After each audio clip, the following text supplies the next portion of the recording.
Christy Moon come here and present with us. She's a candidate for the inorganic chemistry position. She got a PhD from Colorado State University in 2009. And actually considered Wayne State University, a local university, a possibility when you went to Colorado State. Probably enjoyed Colorado State better. The location, I imagine. You came from China? Yeah. So you went to university there, Beijing Normal? Yeah. University for both BS and Masters? Yeah. And, you remember everything. Yeah, university. And inorganic chemistry was your master's degree also? Yeah, yeah. Okay. You did a year at Hamilton College? Oh, 1 year. 1 year Yeah. as an adjunct professor? Yes. In New York, and now currently is an adjunct professor at Chicago, City College of Chicago, yeah, and City College of Chicago and North Park University. yeah, I'm a lecturer at the North Park University. Yeah. So you have some teaching experience. Yeah. She'll be doing new approaches to sustainable energy and looking at organometallic and Yeah, thank you, Nico's introduction. You remember everything. Close at City of Chicago, City College of Chicago. Yeah. So first, I really appreciate this chance for this presentation. I really enjoyed the conversation between the faculty today. It's my first time to visit Detroit. It's a very good experiences. So today my topic is new approaches to sustainable energy and novel materials in organometallic and inorganic chemistry. So my presentation today is composed of 4 parts. Due to time limit, and I will concentrate on the first 2 parts. So the part 1, we described and proposed the nitrogen complexes with phosphine and imine ligands. Oh, forgot the laser point.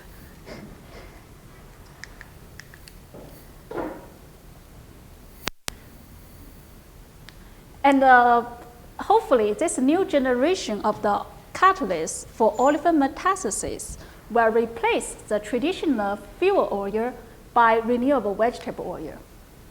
The second part of my presentation will describe the distereospecific polymerization for MMA and the stereoregulation of the microstructure in the polymer will be hopeful for drug delivery and energy storage.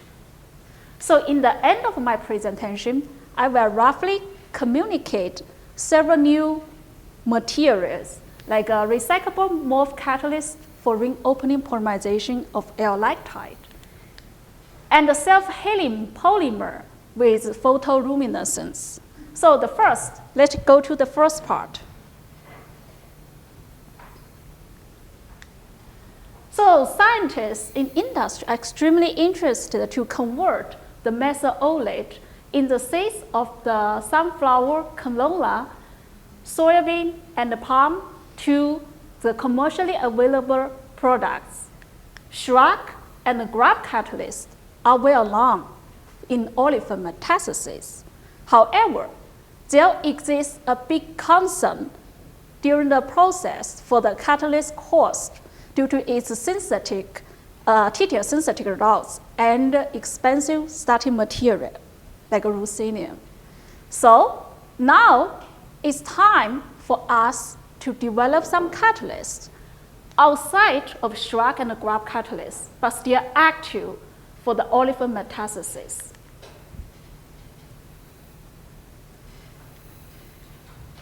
So here we propose the vanadium and the tungsten complexes with the dinitrogen ligands.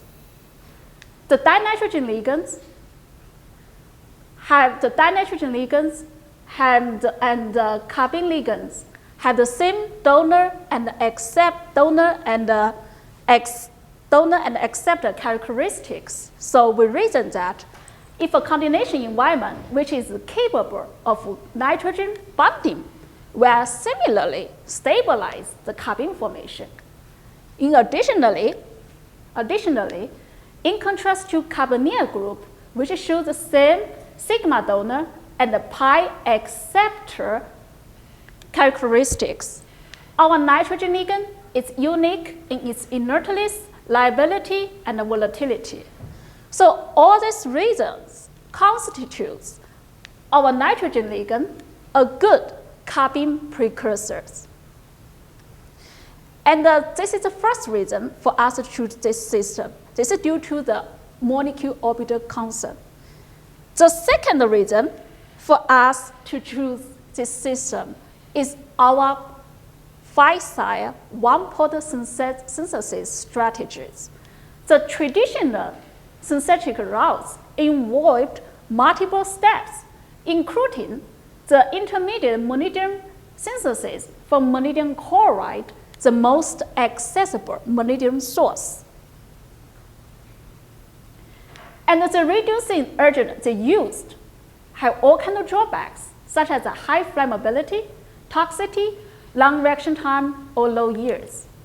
So it will be highly attractive to have one-step reduction from molybdenum chloride by mechanism, the most mild reducing agent. However, to date, there are only a few reports about this one-step reduction from molybdenum chloride. And most of them are limited to specific monodentate or specific bidentate phospholigands. So here, we hypothesize that such a useful strategy can be generalized not only to molybdenum and tungsten, but also to a wide range of the phospholigands. So here come to our 5' one-port synthetic routes. So in this synthesis, all the reactants are inexpensive and commercially available. Additionally, the mechanism as a reducing reagent can overcome all the drawbacks from the traditional reducing agent, such as the long reaction time, safety problem. And more importantly, the metal center can be electronically and sterically tuned by changing the ligand from monodentate to bidentate, then to multidentate ligands. So in this easy to synthesize precursor library, the first precursor we tried is the molybdenum tungsten complexes with bidentate ligand or chelating ligands. And our precursor react with 3,3-diphenylcyclopropene, the most accessible carbene resource, can produce trans carbon hydride in very high yield. And this isolation of trans carbon hydride is quite interesting because it can produce such a compound in one step from easy synthesized precursor. And this is in big contrast with multiple traditional synthesis routes of similar compounds in the past. So in order to understand why this reaction produces trans carbon hydride instead of carbene, we developed some computation studies. And in this computation study, we found out the trans carbon hydride of molybdenum and tungsten has the lowest energy, which demonstrates it's the most stable products. And the carbene has the highest energy, so this can explain this reaction end up with trans carbon hydride instead of carbene. Interesting, we also noticed the 5' transfer of this hydrogen from the carbene carbon to molybdenum center it seems that this chelating ligand, chelating phosphine ligand, prefer to stabilize trans carbohydrate instead of carbene. So our next step is turn to other ligand, for example, like a monodentate phosphine ligand or mixed phosphine ligands. We observed carbene formation in the nitrogen complexes with non-chelating ligands. We also observed trans carbohydrate in all the three systems. The carbohydrate really demonstrate or proves the intermediacy of carbene formation. And here, I would like to highlight the observation of carbene formation. It's the first time for us to observe the carbene formation in this system spectroscopically, and the nitrogen ligand can indeed model the carbene formation. In spite of the low yield and unsuccessful trials of separation, our approach still quite significant because it provides a one-step synthesis to the catalyst in olefin metastasis.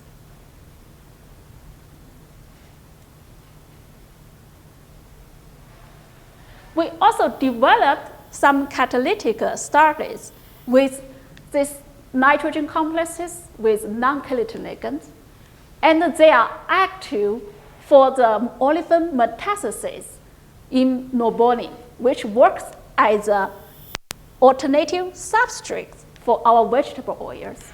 And this catalytic result in the olefin metastasis is consistent with our observation of the carbene in these systems. So our next goal is to try to turn to some cis vanadium nitrogen complexes with non-chelating ligands. Hopefully, this cis configuration of nitrogen ligands can help stabilize this carbene formation from the carbohydrate.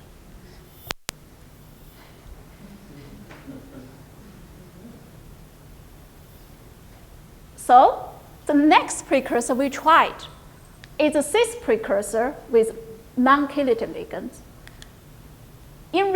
This cis precursor, in reaction with 3,3-diphenyl-cyclopropene, produce a cis carbohydrate. When heated, the hydrogen hydride in the cis carbohydrate will attack the combinated cyclopropene. Then, eventually, this eta-2 cyclopropene will change into a eta-3 propene ligands. Although we didn't observe or isolate any carbene formation, our synthesis is still quite interesting because it produces the cis carbohydrate for the first time. And also it's the first time for us to have a direct observation of the hydride insert or attack the combinated cyclopropene. Additionally, our collaborator, question? Just one question. The stoichiometry, that cyclopropene, is it in excess or is it exactly a 2 to 1? What? This one, cyclopropene? At the top with the toluene at 50 degrees. The first arrow. The first top arrow. batches. Top. Top. Left. Left? Yeah, there. Yeah. You mean- Is that stoichiometry strictly 2 to 1 or is it in excess of the cyclopropene? I was just curious. I didn't catch what you say. You mean what's the degree of between the two phenyl group? The molar ratio. Molar ratio. Actually, we use excess of this. Excess? Yeah, we use excess of this. Thank you. Yeah, good question. And I need to add this in the slide. We use excess of that. More than 2 to 1, actually, a little more than 2 to 1. All right. Maybe 2.1 to 1. All right. Yeah. So our collaborator in Dow Chemical also proposed the carbene formation during the process before the cis carbon hydride formations. So it seems that the nitrogen ligand can really model the carbene formation. And however, the product completely depends on the coordination environment. So we can observe the carbene formation in the complexes with non-chelating ligands. We isolate the cis carbon hydride in the cis precursors with non-chelating ligands. We also isolate the trans carbon hydride in the complexes with bidentate ligand or chelating ligands. The coordination environment decides the product. So my next step is turn to the imine ligands. Hopefully the imine ligand can stabilize the carbene formation from the trans carbon hydride or cis carbon hydride. There are two advantages for imine ligand to over the phosphine ligands. So firstly, the imine ligands is less moisture and air sensitive in contrast to the traditional phosphine ligands. So this will extend the application scope of the catalyst in the olefin metathesis. Secondly, our imine ligands is less sterically sensitive in contrast to phosphine ligand. And hopefully, these advantages will help stabilize the carbene formation. And this preliminary of this project is done by Larry at Hamilton College.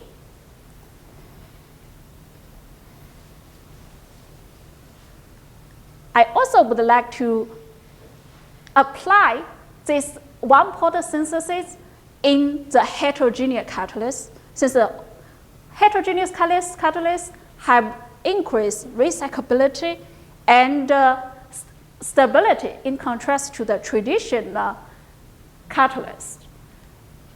Like a graphene oxide is oxide from the graphite, have attracted a lot of attention from the scientists due to its unique electronic and mechanical properties. And our metal center can be combined with the imine ligands in the functionalized graphene oxide in this one-port synthesis routes. So the this resulting heterogeneous catalyst will have increased recyclability and stability in contrast to the original homogeneous alternatives. Hopefully, we can not only stabilize the carbene formation, but also achieve our goals of the catalyst recycling.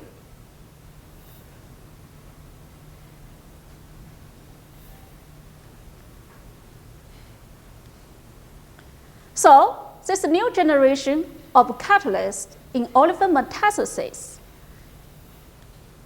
can decrease the synthetic burden and cost in contrast to the traditionally tedious synthetic routes. Additionally, it can help facilitate the catalytic activity in olefin metathesis due to a wide range of the phosphine and imine ligands. And more importantly, this new generation of the catalysts in olefin metathesis will propose a means to place the traditional fuel oil by renewable vegetable oil. So organometallic chemistry and inorganic chemistry are not only useful in design the renewable energy, but also useful to develop some novel materials, especially like a polymer. So for the second part of my presentation, we are concentrated on the novel materials. Methylmethacrylate, MMA, can be produced in PMMA. This PMMA, polymethylmethacrylate, is a transparent thermoplastic is always used as an alternative for glass and polycarbonate due to its mild properties and easy handling and processing. The polymer produced have various microstructures. In earth-static PMMA, the stereo configuration are in a random.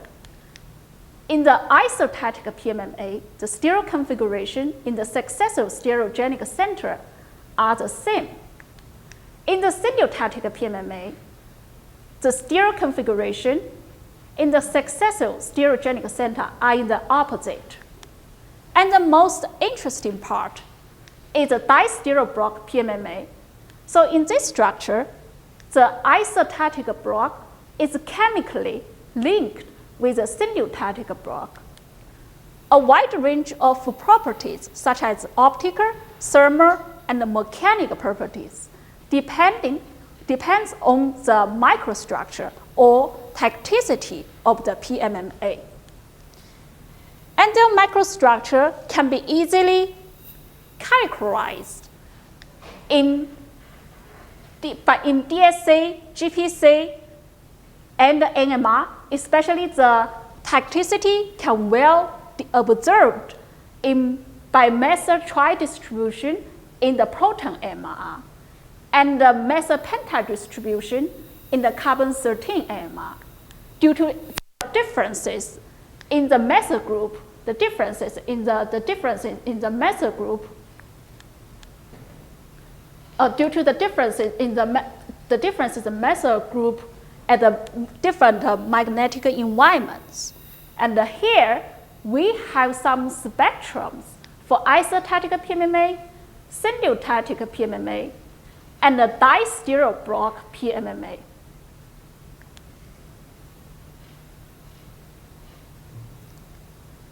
And there are numerous catalysts which can generate different PMMA at various microstructures. Among them, aluminum catalyst and zirconium catalyst standing out in the stereo regulation of the microstructures.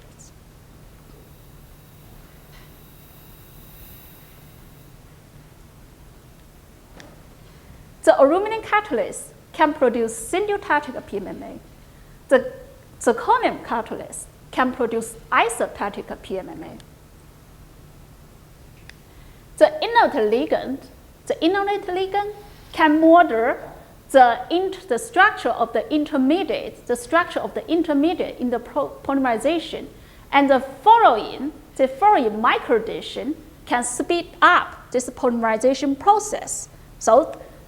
And both two systems can produce quantitative yield in very short periods. And especially in zirconium catalyst, which had a C2 symmetry, and both bonding sites had the same chiralities. So form the two polymer chains also will share the same chiralities. Or you can say the configuration in the stereogenic center will be the same. Then we form the isostatic PMMA. And the most interesting part is distereo block PMMA.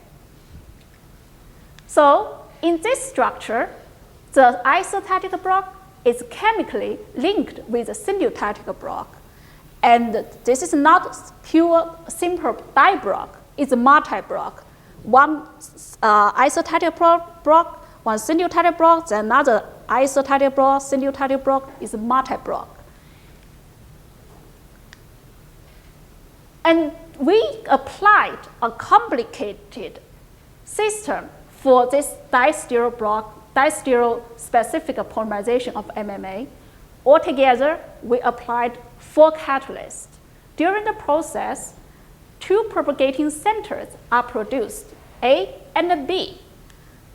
Isostatic block can produce in propagator A, and the syntiotatic block can produce in propagator B. And there also exists the conversation between the propagator A and the propagator B. Or you can say the polymer chains can be switched by kind of force between the two propagating centers.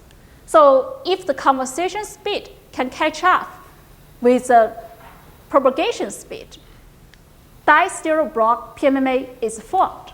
However, this system is not under control. It's too complicated to under control. Although they form the two propagating center A and B, these two propagating centers are very lazy to initiate the conversation. Nobody likes to talk the first.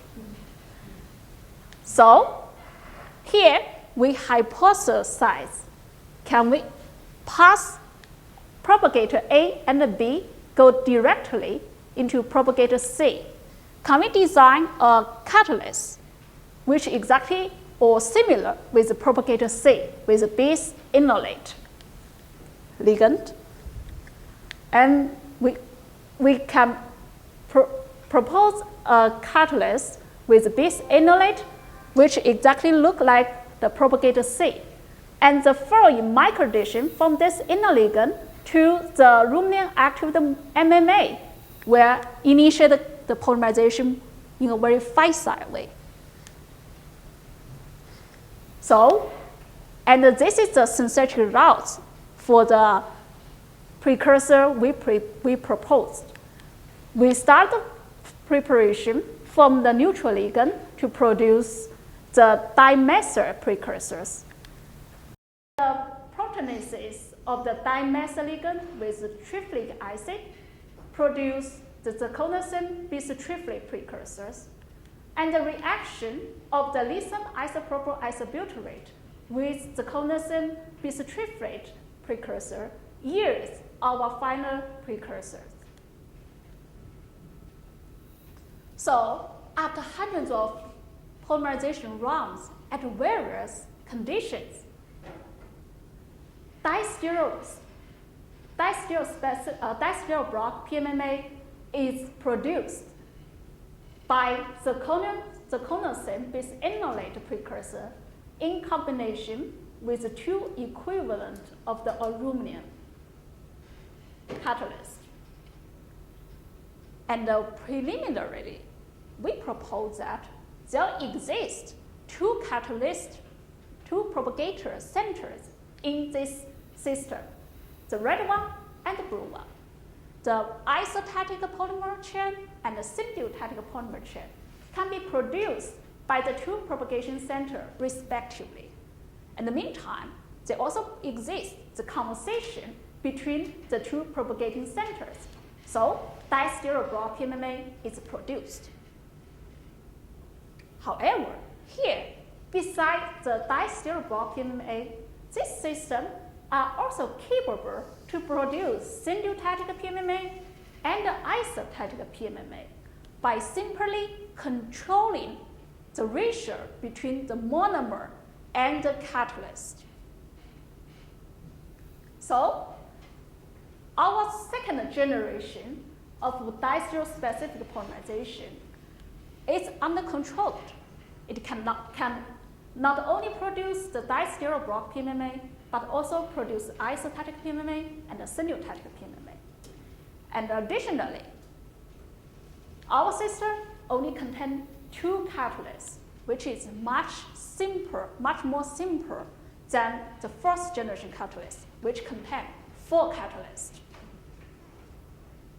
And the polymer chain have been well characterized by DSC, GPC, and AMR.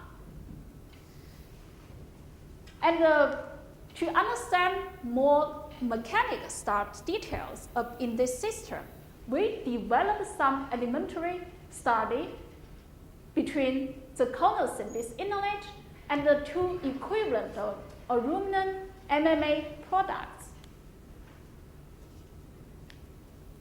Initial microaddition produce a dicationic intermediate or propagator.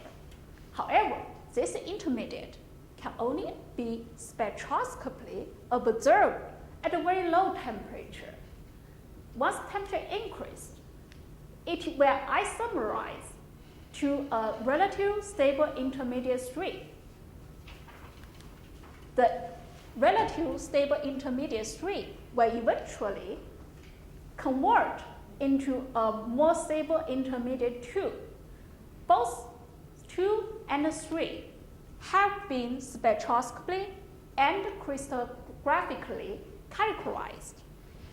In addition, we also applied the 2 isolated propagator intermediate into MMA polarizations. Propagator 2 or intermediate 2 only contains the isospecific propagator, the red color. So by itself, it can only produce isostatic PMMA. However, by adding single-specific propagator, it's capable to produce distereoblock PMMA. Propagator 3 contains both propagator center for the isostatic PMMA and the symbiotic PMMA. So it can produce not only symbiotic PMMA, isostatic PMMA, it can also produce distereoblock PMMA by simply tuning the ratio between the monomer and the catalyst. And this polymerization result from the 2 intermediates are consistent with hundreds of polymerization results we obtained before. And we can claim that there really exist 2 propagating centers in this system. And the polymer chain, isostatic polymer and the symbiotic polymer chain, can be produced respectively into the 2 propagation centers. In the meantime, the polymer chain can be switched back and forth between the 2 propagation centers. And our system is quite under control. It can easily control the catalyst to monomer ratio to adjust the microstructure of the polymer. So we also applied our distereo-specific polymerization system to other mesacrylates besides MMA.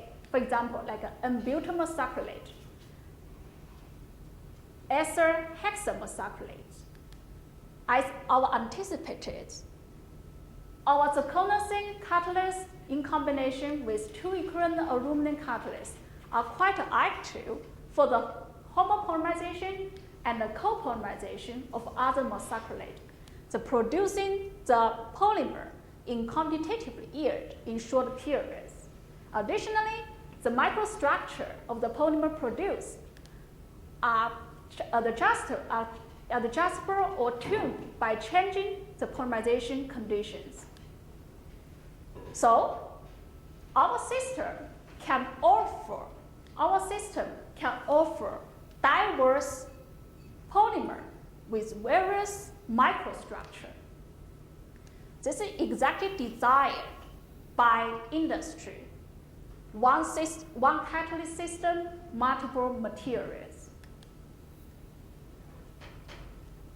So I also noticed that there are some literature report about MMA polymerization by the lanceolate catalyst or the metal or transition metal catalyst. However, there's no report about the microstructure control.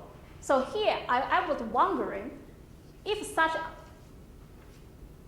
whether our matrix synthetic route, the innoline ligand, can be applied to other metal center, like a lanceolate metal center and the transition metal center. And this proposed catalyst will be not only active for MMA polymerization, but also for a wide range of other monomers, like acrylamide, vinyl ester, vinyl ketone, vinyl nitride, and vinyl chloride. And the microstructure of the polymer can be hemitachlate, can be other interesting broad copolymer, besides the traditional synucleic PMMA, synucleic structure, or isostatic structures. And hopefully, this interesting broad copolymer will be useful in drug delivery and energy storage. So the first application will be in drug delivery part. The broad copolymer with hydrophobic block and the hydrophilic block will form the PNP in water after self-assembly. The hydrophobic block and the drugs will be encapsulated in the center of this micelle. And the hydrophilic block will form the shell of this micelles. Once the cancer patients have the injection of this medicine, the drugs or medicines will be released slowly into the targeted tumor cell inside the human body. And hopefully this interesting bi-block copolymer will provide a platform for pharmaceutical science. So the second possible application will be our energy storage. Our proposed catalyst will be active for multifunctional monomer, 1, 2, 3, multifunctional monomer, to form a three-dimensional sponge. And this is three-dimensional, not two-dimensional. The pore properties, pore size, pore distribution can be easily tuned by changing the tacticity. By changing the tacticity, and the constituents inside the polymers. Hopefully, we can form a highly porous structure with a surface number above 2,000 square meter per gram. Then, this highly porous structure will be potentially useful in gas separation or gas storage, and eventually will lead to energy storage. We also can apply our proposed catalyst with a multifunctional monomer with long side arms. These long side chains in these repeating units will drive to adjustable segregation in these porous structures. So as a result, the pore properties and the pore size distribution and the surface number can be tuned by changing the degree of the self-assembly of the side arm. So, in the second part of my presentation today, we described and proposed distereospecific polymerization of the polymer monomer, and the wide range of monomer have been incorporated with diverse microstructure or topologies. And hopefully this stereoregulation of the microstructure will be useful for drug delivery and energy storage. So in the end of my presentation today, I will roughly introduce several ideas for novel materials. The first one will be recyclable morph catalyst in ring opening polymerization. So metal organic frameworks is kind of porous crystalline compounds in which the ligand, organic ligand, coordinated with the metal center. The high porosity is up to 90% of the free room inside this structure. And this morph structure has already attracted a lot of attention from scientists due to its unique structure, especially its customized microporous structure. And there are a lot of applications in gas storage, gas separation, and chemical sensing, and drug delivery, and even catalysis. So due to its adjustable pore size and surface areas, the MOF catalyst, the MOF can use as a nano-catalytic reactor for incoming gas molecules, for example, like reactive monomers. And this slide just proposes how the silane catalyst can be incorporated in the MOF structure for the following ring opening polymerization of lactide. So from the silane MOF catalyst have increased stability and recyclability in contrast to the traditional silane catalyst. And additionally, it also is a sterile and chemical selective reactor for the monomers. It can polymerize a certain monomer outside of a mixture. Secondly, it can also polymerize a certain monomer into a highly tactic polymer.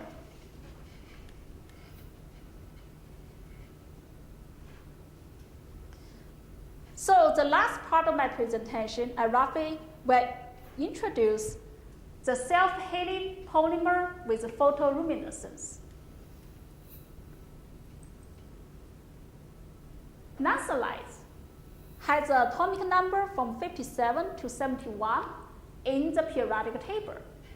And its unique 4F to 4F electronic transition can produce a wide range of spectrums from the UV to visible light, then to IR spectral range. And their spectrum is specific line spectrum. It's not a continuous spectrum. So as a result, the photoluminescence from the nanthallite is a kind of pure blue, pure purple, pure green, or pure red, because it's a line spectrum. And so the nanthallite is the most popular photoluminescence materials. Our porphyrin ligands have a strong absorption in the UV and the visible region, which is different from other traditional organic ligands. And the porphyrin ligand can transfer the energy they absorb to their coordinated nanthallite center in this photoexcitation. So eventually, the photoluminescence will get amplified from the nanthallite due to the porphyrin ligands.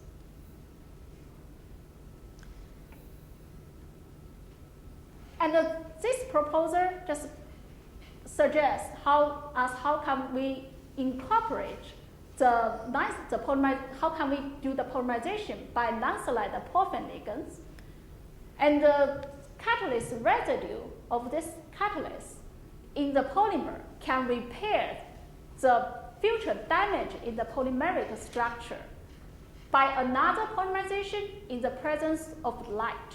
So the materials they form have dual properties, photoluminescence and self-healing.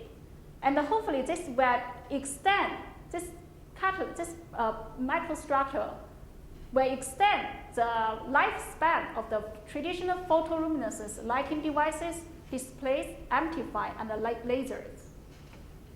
And this part of work is being done by my 3 students at the McHenry County College this semester. So in today's talk, we suggest 4 parts. In the part one,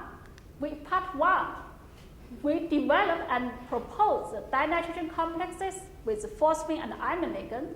Hopefully, this new generation of catalysts in olefin metathesis will replace the traditional fuel oil by renewable vegetable oil. In part 2, we described diastole-specific polymerization of polymer 1 monomer and the still regulation of the microstructure will be potentially useful for drug delivery and energy storage. In part 3, I communicate the recyclable MOF catalyst for ring opening polymerization of lactide. In part 4, I can outline a self-healing polymer with photoluminescence. And here, we just suggest several approaches to renewable energy and novel materials in the viewpoint of the inorganic chemistry and organometallic chemistry. So, acknowledgement. Firstly, I would like to appreciate the help from my 2 advisors, and secondly, really appreciate the help from my collaborators. Now they are big scientists and faculties all over USA and the world. And thirdly, and thanks a lot for the help from the professor and the students.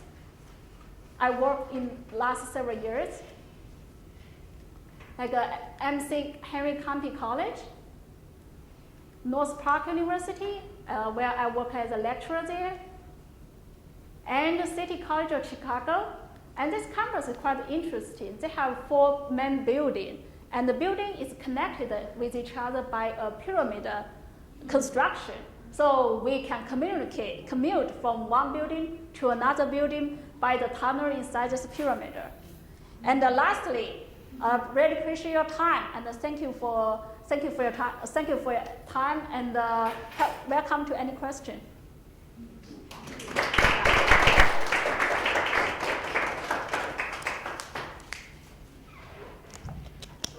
I have questions. When you were talking about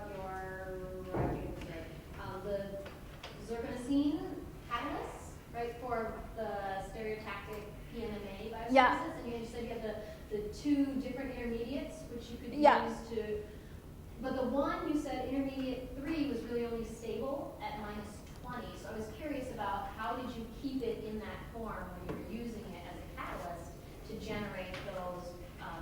One more. It's this one. Yeah. We didn't use this one.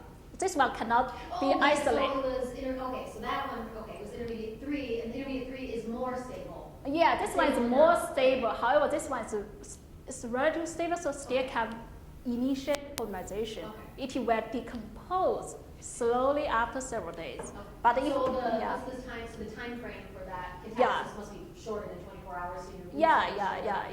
That's the one that's present, and it's shifting to 2, but Yeah. not enough. This is 24 hours. However, our polymerization by these 2 propagating intermediate are very fast. We have finished the polymerization in less than 15 minutes. Oh, wow. Okay. Yeah, so this polymerization is very fast. Okay. So in contrast to the time, 24 hours, so 10 or 15 minutes doesn't count or doesn't mean so much. Okay. Yeah, that's a good question. What's the polymerization mechanism?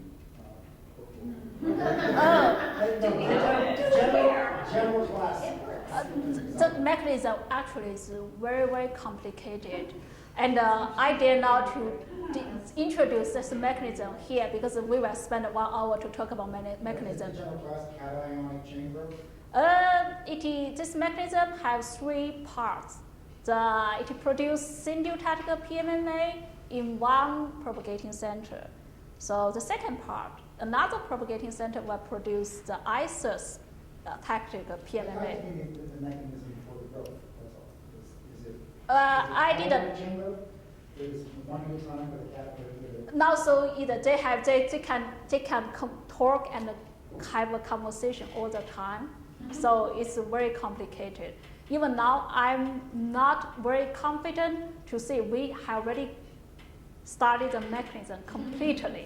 We can say, oh, we just think they produce 2 propagating centers, and there also exists conversation between the 2 centers. And in the paper, probably we give a little more details in the paper. Have you characterized the molecular weights that you produce? Can you? Broad range of molecular weights, narrow range of molecular weights? For the PMMAs. For the PMMAs that you produce. are you producing, some smaller polymers, some bigger polymers, everything? Dispersing. Our PDI is quite reasonable. I think the PMMA we produce actually have very close molecule weight. So they are almost, you can consider the same size, same length. Yeah, Oh, wow. yeah. That's good. They are easy under control. They are very under control. The conversation speed can catch up with the propagation speed. So they are not inefficient like the first generation of the catalyst. However, the mechanism is still quite complicated. Yeah. Yeah. I have a related question about your PMMA, because I know only the materials part, I don't know anything about synthesis part. You talk about drug delivery application there. So as far as I know, PMMA is not degradable. So, Yeah.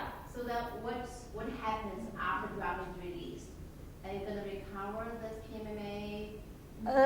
Supposedly, if we try to use in the drug delivery part, probably you cannot use the PMMA directly. You have to try some other biodegradable polymer to do that. There are several traditional polymer to do that. They use it prefer to use a tri-block, which can decompose slowly inside the human bodies. And I don't suggest use PMMA directly for drug delivery. So it's more Yeah. like a kind of a demonstration of a model, Yeah. model, Gaussian model. Yeah. Okay, thank you.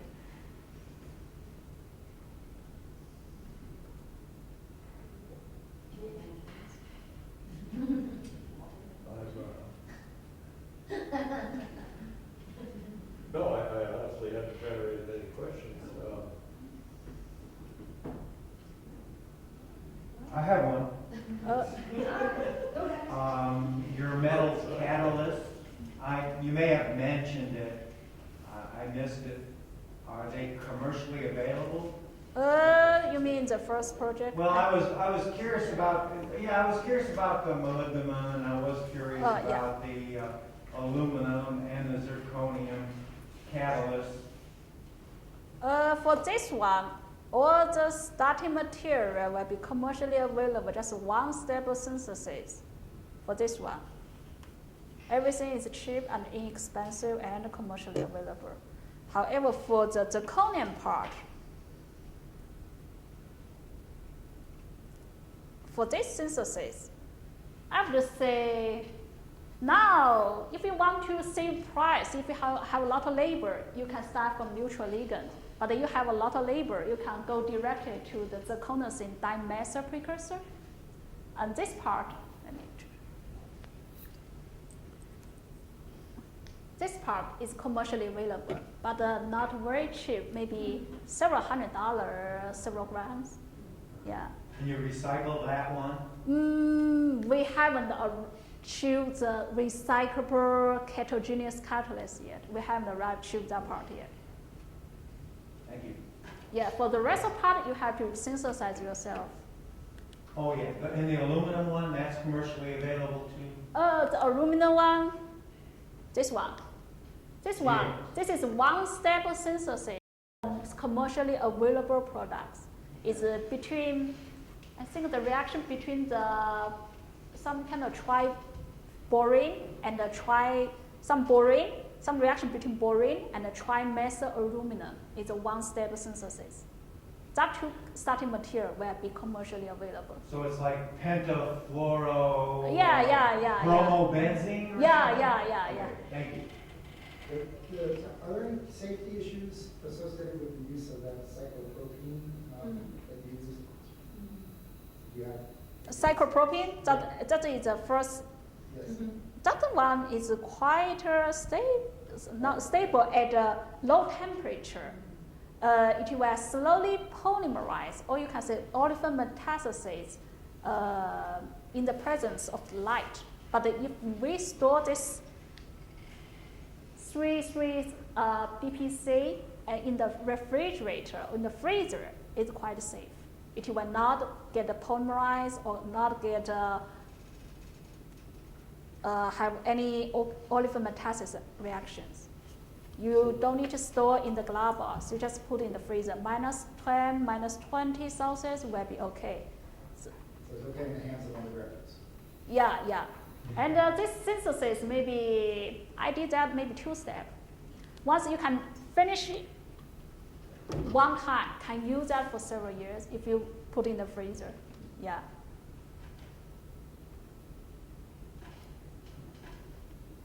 All these catalysis reactions for the organic chemistry, what are you using, a sling line, a glove bag? Yeah, I use a sling-line glove box. Yeah. Oh, you use a glove box? For Yeah. all of these? You mean all this polymerization? We can do that outside Okay, so the glove box, and for what the reaction? For this reaction, you want to produce 3,3-DPC. You can do that outside the glove box. If you want to do this step, either you do that on sling line or inside the glove box, and.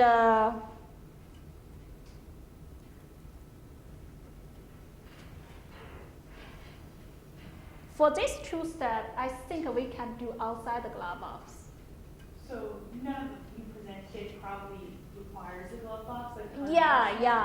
You could probably do with the sling line. Yeah. I wasn't sure if you did Yeah. activity of some of these. Yeah, most of them maybe require a glove box. Oh.